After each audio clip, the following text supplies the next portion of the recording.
Ay lagi ng kabuntot ang biray, kabuntot ang marsyana. Yang Tomas. Oo.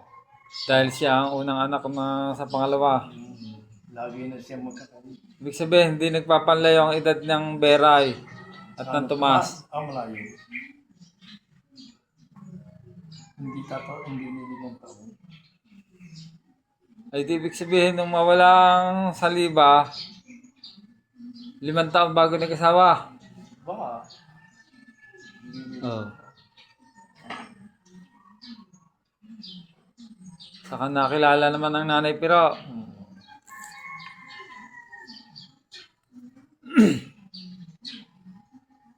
gawa ng ano eh.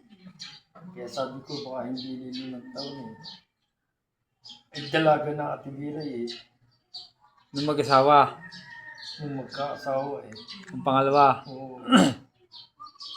Kaya nalito na ng tipan ng biray eh. Ayun.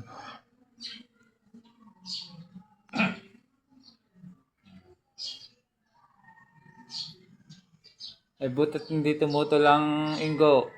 Bakit? Ay anak niya yun eh. Ay bayaw naman eh. Oh. Magbayaw eh ako.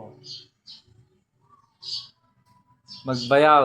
Tapos ayan, ang tawag naman ng Teban to sa kanyang biyenan.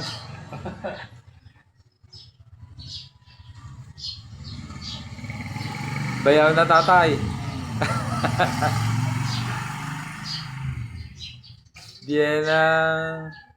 Aba, biyenan tiyuhin. Hindi. O tiyuhin. Pamangkin ng ano Bayaw. Ang bira eh.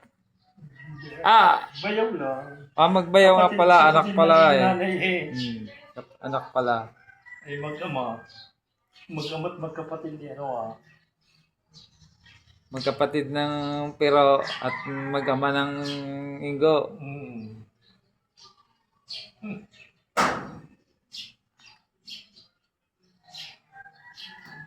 Malayo. Matanda ako.